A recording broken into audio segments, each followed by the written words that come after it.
গতকাল মগরা বিডি অফিসে বিজেপি কর্মীদের মারধর ও ফাইল কেড়ে নেওয়া হয়। তারই প্রতিবাদে মগরাগঞ্জ থেকে একটি প্রতিবাদ মিছিল আসে।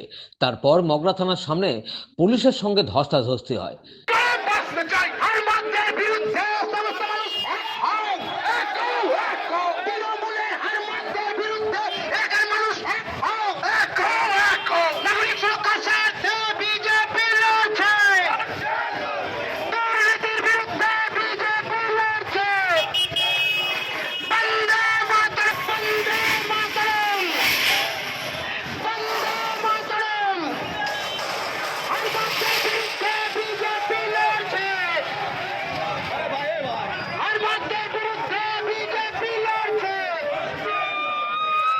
তারপর শুরু হয় পথ অবরোধ।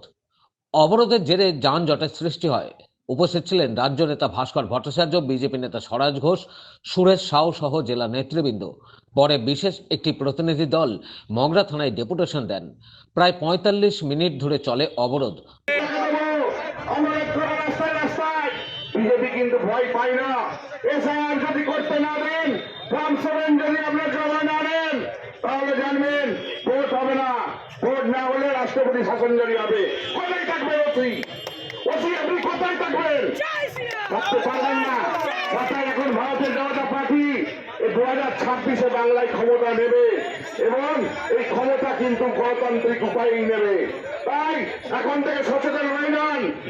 আপনারা প্রশাসনের জায়গায় বসে আপনারা যদি সবাইকে সমান চোখে না দেখতে পারেন, তাহলে জানবেন আমরা ব্যর্থ। তাই রাজ্যে কিন্তু সেন্ট্রাল ফোর্স নামবে।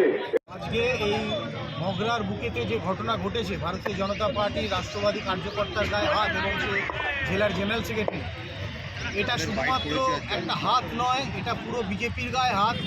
এবং এটা হয়েছে, আমি আপনাদের বলছি, যে একজন আঞ্চলিক দলের যিনি সর্বভারতীয় সভাপতি, তিনি বিভিন্ন মিটিংয়ে উস্কিয়ে বেড়াচ্ছেন যে আমরা ভোটে জিতেছি, ভোটেও জিতবো।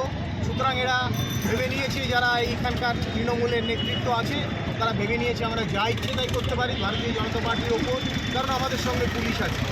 আমরা পুলিশ প্রশাসনকে পরিষ্কারভাবে জানিয়ে এসেছি যে যদি আপনারা সঠিক ব্যবস্থা এর বিরুদ্ধে না নেন, ইলেকশন কমিশনকে তো বটেই, আগামী দিনে যত দূর পর্যন্ত যাওয়ার আমরা এই মগরা থেকে তত দূর পর্যন্ত যাব ভারতীয় জনতা পার্টির তরফ থেকে, সাধারণ মানুষের স্বার্থে এবং আগামী দিনে পরিবর্তনের জন্য।